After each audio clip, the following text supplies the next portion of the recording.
नमस्कार।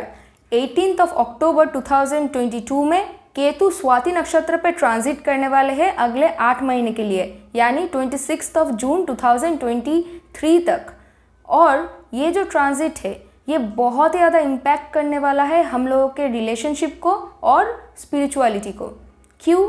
क्योंकि हम सभी लोगों को पता है कि केतु एक मोक्षकार का है और दूसरी तरफ केतु तुला राशि यानी लिब्रा राशि पे है, जो कि naturally union, partnership, relationship, people in general, इन सभी चीज़ों को रिप्रेजेंट करता है। और दूसरी ही तरफ स्वाति नक्षत्र राहु द्वारा रूल्ड होता है। अब स्वाति नक्षत्र का जो नेचर है वो बहुत ही आउटगोइंग नेचर है, यानी स्वाति नक्षत्र को विंड के समान माना जाता है। जैसे हवा चारों ओर फैल जाता है, ठीक वैसे ही स्वाति नक्षत्र भी विंड के तरह बहुत सारे लोगों के अंदर फैलना पसंद करते हैं। बहुत सारे डिफरेंट लोगों के साथ मिलना जुलना, उन लोगों के साथ कनेक्शन बनाना उसको पसंद है, सोशलाइजेशन करना पसंद है, ताकि उन कनेक्शंस को राहु अपने फ़ायदे के लिए बाद में यूज़ कर सके और राहु को जो चाहिए वो अटेंड कर सके। तो अब आप लोगों को समझ में आ रहा होगा कि ये जो ट्रांजिट है इसका जो एनर्जी है वो बहुत ही ज़्यादा ऑपोजिट एनर्जी है, एक दूसरे के साथ बिल्कुल भी मिलता जुलता नहीं है। तो ये जो ट्रांजिट है इसके बारे में अच्छे तरीके से समझना जानना बहुत ज़्यादा इम्पॉर्टेंट है, अदरवाइज़ ये आपके लाइफ में, आपके दिमाग में बहुत ज़्यादा इशू क्रिएट कर सकता है। तो आज के इस वीडियो में मैं यही समझाने वाली हूँ कि केतु का ये ट्रांजिट आप लोगों की ज़िंदगी को किस तरीके से प्रभावित कर सकता है और उन प्रभावों से बचने के लिए आप लोगों को क्या क्या रेमेडी फॉलो करना है। तो इससे पहले कि मैं इस वीडियो को शुरू करूं, अगर आप लोग मेरे चैनल पे कोई भी नए व्यूअर्स है और अभी तक आप लोगों ने सब्सक्राइब नहीं किया है तो प्लीज़ चैनल को सब्सक्राइब कर लीजिए एंड नोटिफिकेशन को ज़रूर ऑन करके रखिए, ताकि जब भी मैं कोई भी नया वीडियो बनाऊं उसका नोटिफिकेशन आप लोगों तक पहुँच सके। और एक चीज़ मैं आप लोगों को रिकमेंड करूँगी कि क्योंकि इस वीडियो में मैं सिर्फ और सिर्फ नक्षत्र के बेसिस में एनालिसिस दूँगी, तो आप लोगों के लिए ये भी जानना ज़रूरी है कि राहु और केतु आप लोगों के इंडिविजुअल राशि और लग्न के हिसाब से भी क्या क्या रिजल्ट देंगे, राहु एरीज में रह के और केतु लिब्रा राशि में रह के। तो इसके लिए भी मैंने इंडिविजुअली राहु क्या रिजल्ट देंगे, केतु क्या रिजल्ट देंगे, इसके लिए मैंने ऑलरेडी वीडियोस बना दिया है, जिसका प्लेलिस्ट इस वीडियो के डिस्क्रिप्शन बॉक्स पे है, जो आप लोगों को देखना ज़रूर चाहिए, ताकि आप लोगों को राहु केतु के इस ट्रांजिट के बारे में पूरी जानकारी डिटेल में मिल सके। ओके, तो चलिए अब हम लोग आज के टॉपिक पर बात करना शुरू करते हैं। देखिए, क्योंकि केतु एक कैमिलियन प्लैनेट है, तो केतु जब भी किसी राशि में मूव करते हैं तो सबसे पहले रिजल्ट देते हैं अपना राशि और अपना नक्षत्र डिस्पोजिटर के हिसाब से। यानी इस वक्त केतु सबसे पहले रिजल्ट देंगे वीनस और राहु के हिसाब से, क्योंकि वीनस तुला राशि का ग्रह अधिपति है और स्वाति नक्षत्र को राहु रूल करता है। तो अगर आपके पर्टिकुलर हॉरोस्कोप में अगर वीनस, राहु एंड केतु इन तीनों का पोजीशन बहुत अच्छा है और आपका करंट महादशा एंड अंतर्दशा लॉर्ड अगर बहुत ही अच्छा है, इस वक्त अच्छा कुछ रिजल्ट इंडिकेशन दे रहे हैं, तो इस वक्त मोस्ट डेफिनेटली आप लोगों के बिजनेस में एक अपलिफ्टमेंट आएगा। और साथ ही में इस वक्त आप लोगों के अंदर एक बहुत ही क्रिएटिव एनर्जी आएगा आप लोगों के अंदर, और एक बहुत ही क्रिएटिव आइडिया आपके दिमाग में सडनली आ सकता है। खास करके आपका जो इंट्यूशन है वो आपको बहुत ज़्यादा हेल्प करेंगे। इंट्यूटिवली आपके दिमाग में कोई आइडिया आ सकता है जो कि बहुत ही अनयूजुअल है, पर आप लोगों को लग सकता है कि ये आइडिया अगर मैं अप्लाई करूँ तो आपका जो बिज़नेस है वो बहुत ही अच्छा जा सकता है। अब इंट्यूशन मैंने इसलिए कहा क्योंकि केतु जो है वो इंट्यूशन को रिप्रेजेंट करता है। साथ ही में इस वक्त आपको कोई ऐसा बिजनेस पार्टनर मिल सकता है, न तो कोई ऐसा फ्रेंड मिल सकता है जो आपके पास्ट लाइफ के साथ कनेक्टेड हो, क्योंकि केतु पास्ट लाइफ को भी रिप्रेजेंट करता है। और इस वक्त कोई आपको पार्टनर भी मिल सकता है, लाइक लव पार्टनर भी मिल सकता है, पर ऐसा हो सकता है कि उनके साथ आपका जो मुलाकात है वो बिज़नेस के थ्रू हो, या फिर वो बिज़नेस पार्टनर के जैसे आप लोगों के लाइफ में आए, पर बाद में आप लोगों के बीच में कोई अच्छा रोमांटिक कोई कनेक्शन हो। तो ये तो रहा कि जब राहु, वीनस एंड आपका करंट महादशा एंड अंतर्दशा लॉर्ड अच्छा कुछ रिजल्ट इंडिकेशन दे रहा है तब।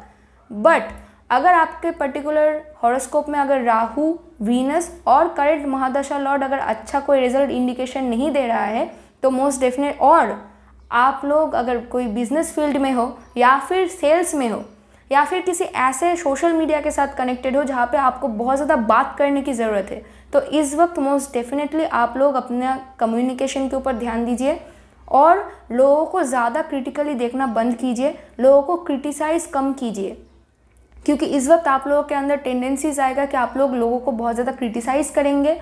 और इस वक्त ना आप लोगों का जो कम्युनिकेशन है ना वो बहुत ही ज़्यादा तीखा होगा और हेडलेस कोई डिसीजन आप लोग ले सकते हैं, हेडलेसली कोई आर्ग्यूमेंट में आप लोग फंस सकते हैं, जिसके वजह से आपका कोई भी बिजनेस रिलेशनशिप रुइन हो सकता है, आपका जो बिजनेस है उसमें डाउनफॉल हो सकता है, और न तो जो भी आपका करियर है जहाँ पे अगर आप लोगों को बहुत ज़्यादा बात करने की ज़रूरत है, फॉर एग्जांपल कि आप लोग सोशल मीडिया के साथ कनेक्टेड है, वहाँ पे आप लोगों को दूसरे लोग बहुत ज़्यादा क्रिटिसाइज़ करेंगे, क्योंकि लिब्रा राशि जो है वो other people in general, mass people को रिप्रेजेंट करता है।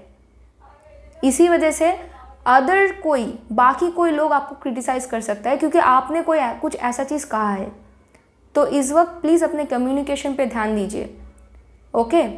और यहाँ पे मैं एक और भी चीज़ बता दूँ, क्योंकि केतु पास्ट लाइफ को रिप्रेजेंट करता है और राहु और केतु बहुत ही ज़्यादा कार्मिक है, तो अगर इन लोगों का पोजीशन आपके हॉरोस्कोप में अच्छा नहीं है, वीनस, राहु, केतु एंड आपका करंट महादशा एंड अंतर्दशा लॉर्ड अगर कुछ अच्छा रिजल्ट इंडिकेशन नहीं दे रहे हैं, तो इस वक्त मोस्ट डेफिनेटली आपके पास्ट लाइफ से कोई कार्मिक इंसान आपके लाइफ में आ सकता है, जो कि आपका बिजनेस पार्टनरशिप, कोई फ्रेंड या फिर कोई रिलेशनशिप के रूप में आपके लाइफ में आके आपके ज़िंदगी में प्रॉब्लम क्रिएट कर सकता है, खास करके मेंटल इशू क्रिएट कर सकता है।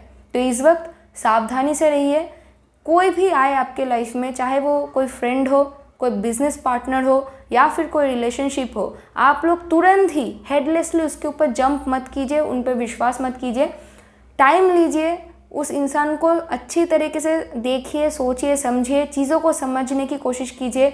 कोई भी कॉन्ट्रैक्ट अगर आप लोग साइन कर रहे हैं, क्योंकि देखिए लिब्रा यानी तुला राशि जो है वो कॉन्ट्रैक्ट्स को रिप्रेजेंट करता है, लीगल कॉन्ट्रैक्ट। अगर कहीं पे भी आप लोग कोई भी लीगल कॉन्ट्रैक्ट साइन कर रहे हैं, चाहे वो पार्टनरशिप का कोई कॉन्ट्रैक्ट हो, कोई बिजनेस कॉन्ट्रैक्ट हो, कुछ भी हो, मैरिज शादी के लिए अगर आप लोग कोई डिसीजन ले रहे हो, तो प्लीज़ जो भी इंसान के साथ आप पार्टनरशिप में जाना चाहते हैं, थोड़ा उनको समझिए, हड़बड़ी मत कीजिए, अदरवाइज़ प्रॉब्लम हो सकता है। देखिए, ये प्रॉब्लम होगा कि वो आपके लिए अच्छा होगा, ये ट्रूली डिपेंड करेगा आपके पर्टिकुलर हॉरोस्कोप के ऊपर।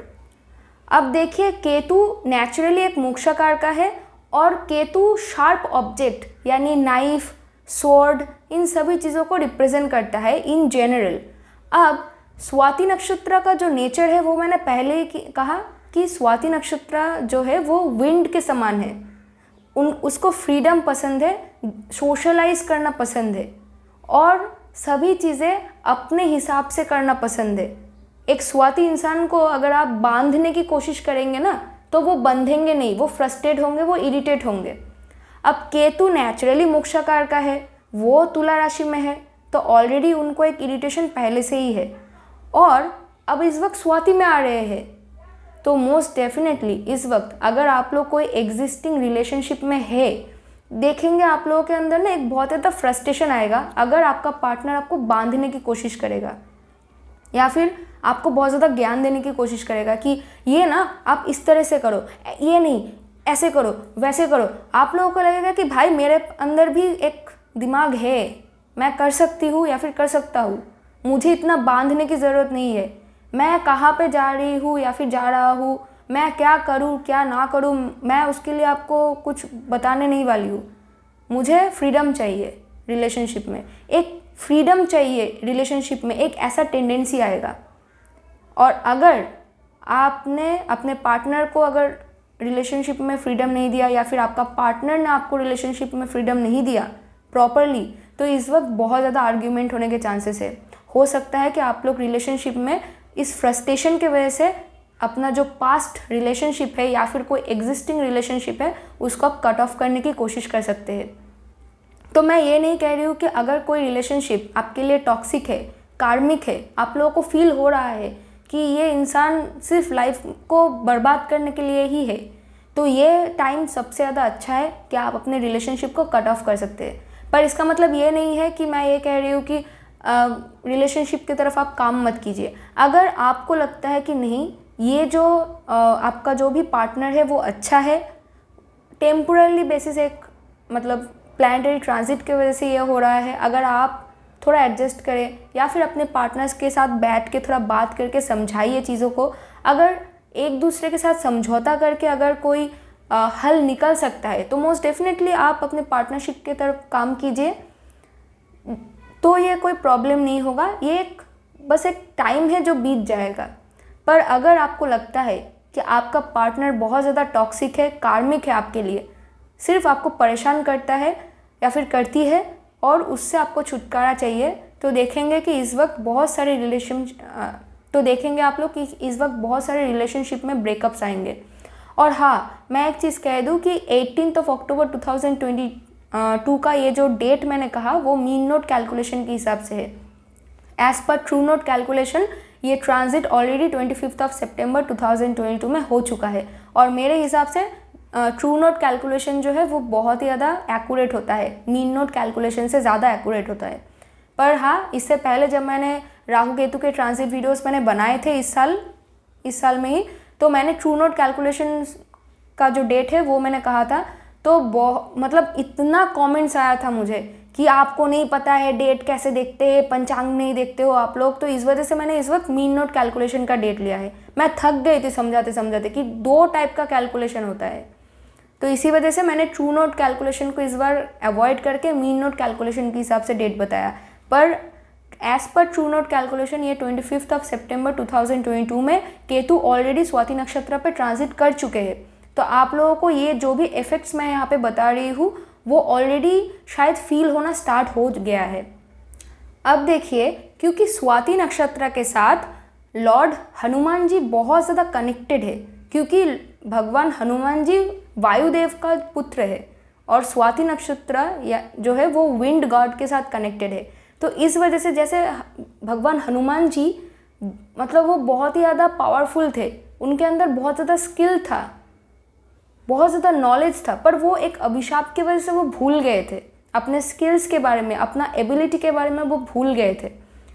पर बाद में जब टाइम आया था तब उनको किसी ने याद दिलाया था कि नहीं, आपको आपके अंदर ये सभी स्किल जो है वो है, आप थोड़ा सा याद करने की कोशिश कीजिए, आपको याद आ जाएगा।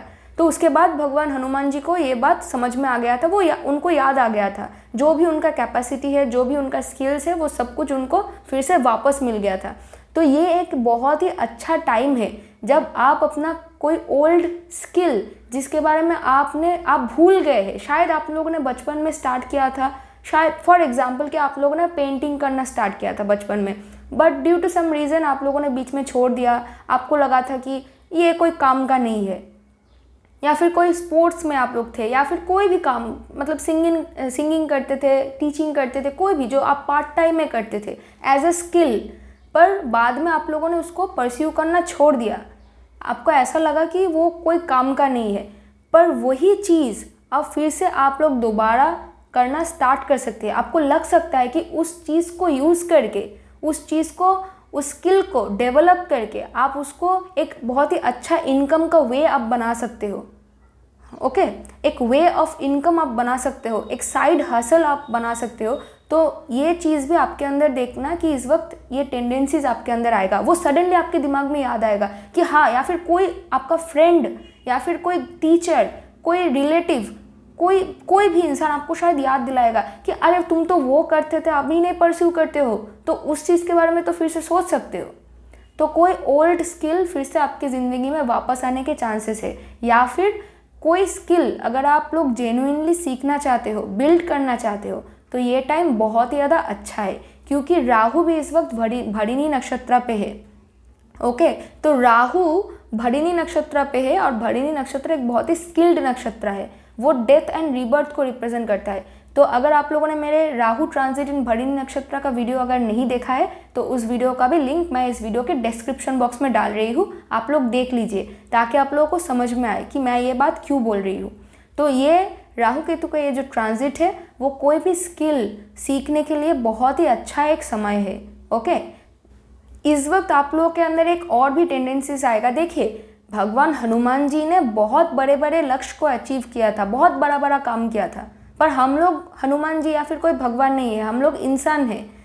पर क्योंकि भगवान हनुमान जी स्वाति नक्षत्र के साथ बहुत ज़्यादा कनेक्टेड है और केतु जो है वो हेडलेस है, वो ज़्यादा सोचता नहीं है, तो और राहु और केतु दोनों ही मून यानी चंद्र के नॉर्थ एंड साउथ नोड्स है और वो दोनों ही कार्मिक है, तो दोनों ही मेलिफिक है, तो कोई ना कोई मेलिफिक इफेक्ट तो वो देंगे ही आपके माइंड के ऊपर। तो इस वक्त आप लोग ना सडनली हो सकता है कि बहुत, क्योंकि देखिए राहु भी भरणी में है, वो एरीज में है, तो डिज़ायर तो वो दे ही रहे हैं और केतु भी यहाँ पे है, तो केतु हेडलेस है, वो ज़्यादा सोचेंगे नहीं। तो और केतु जो है वो हेविली वीनस एंड राहु के द्वारा यहाँ पे इफेक्टेड हो रहे हैं और वो दोनों ही प्लेजर सीकिंग है। तो इस वक्त ना आपके अंदर ऐसा आएगा कि मुझे बहुत बड़ा बड़ा ये अचीव करना है, वो अचीव करना है, ये गोल मुझे अचीव करना है, वो गोल अचीव करना है। मतलब हेडलेसली आप लोग बहुत ज़्यादा गोल ओरिएंटेड हो जाएंगे और बहुत बड़ा बड़ा गोल जितना शायद आप लोग अचीव भी नहीं कर सकते हैं,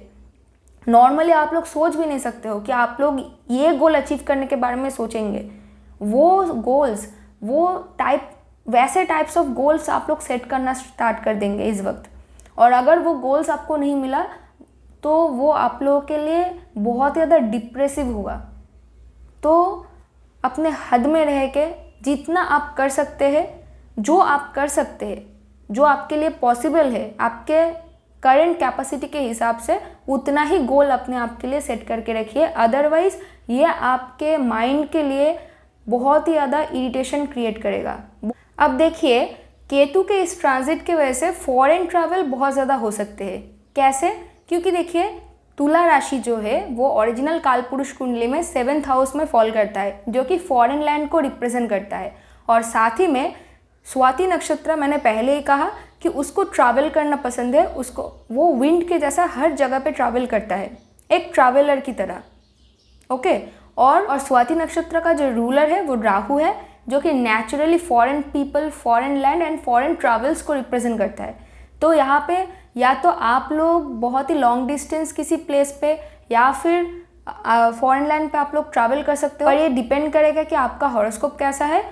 बट अगर आप लोग कोई बिजनेस करते हो या फिर कोई ऐसे फील्ड में हो, सेल्स में हो या फिर कोई ऐसे फील्ड में हो, ऐसे जॉब में हो जहाँ पे आपको फॉरेन क्लाइंट्स के साथ डील करना पड़ता है, तो यहाँ पे फॉरेन क्लाइंट्स के साथ डील करके उनके थ्रू गेन्स एंड अचीवमेंट मिलने के चांसेस बहुत ज़्यादा है। क्योंकि ओरिजिनल 7th हाउस जो है वो प्रमोशन को भी रिप्रेजेंट करता है, क्योंकि वो 10th प्लेसेस अवे है, 10th हाउस से 10th प्लेसेस अवे है।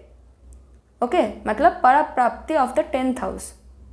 तो इसी वजह से 7th हाउस यानी लिब्रा राशि जो है वो प्रमोशन को भी रिप्रेजेंट करता है। अब देखिए, केतु का ये जो स्वाति नक्षत्र पे ट्रांजिट है वो बहुत ही ज़्यादा सडनली, अनएक्सपेक्टेडली आप लोगों को नेम, फेम, रिकग्निशन, गेन्स आप लोगों को दे सकता है, अचीवमेंट दे सकता है। अब वो क्यों? देखिए, क्योंकि स्वाति नक्षत्र मैंने पहले ही कहा कि वो विंड है। इस वक्त आप लोग जो भी काम करेंगे, अगर आप लोगों ने कुछ कहा, सोशल मीडिया के साथ कनेक्टेड है, इन्फ्लुएंसर है, तो अगर आप लोगों ने प्रॉपरली कॉन्शियस होकर अगर सही इन्फॉर्मेशन दिया, सही बात कहा, या फिर अगर आप लोग बिजनेस करते हैं या फिर जॉब करते हैं, कुछ भी करते हैं, अगर आप लोगों ने प्रॉपरली अच्छा काम किया तो वो विंड की तरह फैल जाएगा, चारों दिशा पे विंड की तरह फैल जाएगा और सभी को आपके काम के, अच्छे काम के बारे में पता चलेगा। सभी को लगेगा कि नहीं, ये इंसान बहुत अच्छा काम करता है, इसको रिकग्निशन मिलना चाहिए, इसको फेम मिलना चाहिए, इसको गेन मिलना चाहिए। तो बट क्योंकि केतु मोक्षकार का है, केतु को पैसे, मटेरियल चीज़ें, इन सभी चीज़ों से कोई लेना देना नहीं है। तो इस वक्त चाहे जितना भी आपको नेम, फेम, रिकग्निशन, अचीवमेंट, पैसा कितना भी मिले, कहीं ना कहीं आप लोग उन चीज़ के साथ आप लोग अटैचमेंट फील नहीं करेंगे। आपको ना लगेगा कि मुझे इतना कुछ मिल रहा है, उसके बाद भी मैं इतना डिटैच्ड क्यों हूँ, मैं इन चीज़ों को क्यों भोग नहीं कर पा रहा हूँ। क्योंकि केतु इस वक्त उसको लगता है कि मुझे ये सब चीज़ नहीं चाहिए, मुझे आइसोलेशन चाहिए, ये सब क्यों दे रहे हो, मुझे आइसोलेशन चाहिए, मैं तो स्पिरिचुअल सीकर हूँ, मुझे ये सब मटेरियल चीज़ों में आप लोग नहीं बांध सकते हो। तो आपके अंदर ना एक ऑटोमेटिक एक रिजेक्शन आएगा उन चीज़ों की तरफ। हाँ, पैसा आ रहा है, आने दो, मिल रहा है, नेम फेम रिकग्निशन मिलने दो, क्या फ़र्क पड़ता है। तो ये एक ना अनएक्सपेक्टेडली डिटैचमेंट, एक अनएक्सपेक्टेड डिटैचमेंट आपके अंदर प्ले करेगा। एक तरफ राहु को भोग चाहिए तो राहु खुश हो रहा है, पर राहु भी देखिए उसका वो सिर्फ सर है, उसका कोई धड़ नहीं है, तो चाहे कितना भी वो खाए उसका पेट कभी नहीं भरता है। तो राहु डिज़ायर पे डिज़ायर आपको देते रहेंगे और आपको फोर्सफुली काम पे काम करना पड़ेगा। जितना आप आइसोलेट होने की कोशिश करेंगे उतना ही ज़्यादा आप लोग फोर्स्ड होंगे कि आप लोग काम कीजिए, काम कीजिए, काम करके इन सभी चीज़ों को गेन कीजिए, पर अंदर से आप लोग कुछ भी एंजॉय नहीं करेंगे। एक डिटैचमेंट आएगा चीज़ों की तरफ। और इसीलिए रिलेशनशिप में भी देखेंगे कि सडनली ना आपको ऐसा लगेगा कि मुझे थोड़ा आइसोलेशन चाहिए, थोड़ा सा मुझे फ्रीडम दो, थोड़ा मुझे आइसोलेशन चाहिए। और इस चीज़ के वजह से भी इशू हो सकता है, अंदर ही अंदर एक फ्रस्ट्रेशन हो सकता है। ठीक है, केतु रिजेक्ट करता है मेटेरियल चीज़ों को। तो अगर आप लोगों को आइसोलेशन लगे, आप लोगों को समझना होगा कि ये एक टेम्पोररी फेज़ है, एक टेम्पोररी फेज़ है जो आफ्टर सम टाइम वो चला जाएगा। तो ये टाइम क्योंकि आपके लिए अच्छा है, मटेरियल चीज़ों को अचीव करने के लिए आप लोग कीजिए, नेम फेम रिकग्निशन को बढ़ाइए ताकि इन फ्यूचर वो आपको हेल्प कर सके। फ्रस्ट्रेट मत होइए, शांति रखिए। अब मैं रेमेडीज़ के बारे में बात करने वाली हूँ। अगर अब मैं रेमेडीज़ के बारे में बात करूँ तो आप लोग गणेश स्तोत्रम आप लोग सुन सकते हैं या फिर पढ़ सकते हैं, क्योंकि देखिए गणेश जी का भी जो सर है वो धड़ से अलग कर दिया गया था, बाद में उनका सर एक हाथी के सर से रिप्लेस किया गया है, और केतु का भी कोई सर नहीं है। तो दोनों बहुत ही सिमिलर है, कहीं ना कहीं एक ना एक कोई लिंक है। तो गणेश जी का कोई भी स्तोत्रम अगर आप लोग सुनेंगे, और साथ में देखिए गणेश जी मतलब हर किसी तरफ से एस्ट्रोलॉजी के साथ कनेक्टेड है। तो अगर गणेश स्तोत्रम अगर आप लोग सुनेंगे तो ये जो एक अजीब सा एक कन्फ्यूजन आएगा ना कि क्या डिसीजन ले, क्या डिसीजन ना ले, तो देखिए गणेश जी बहुत ही बुद्धिमान है, उनके पास बहुत ही ज्ञान है, नॉलेज है, वो आपको हेल्प करेंगे इस वक्त। जो भी डिफ़िकल्ट सिचुएशन है, जो भी लाइक दो राह है कि क्या कौन सा डिसीजन मैं लूँ, ये वाला कि ये वाला, तो उन सभी चीज़ों में गणेश जी आपको बहुत ज़्यादा हेल्प करेंगे। आपके दिमाग को शांत रखने में गणेश जी इस वक्त बहुत ज़्यादा हेल्प करेंगे। दूसरा चीज़ आप ये कर सकते हो कि आप लोग हनुमान चालीसा जो है वो सुन सकते हैं, ना तो पढ़ सकते हैं।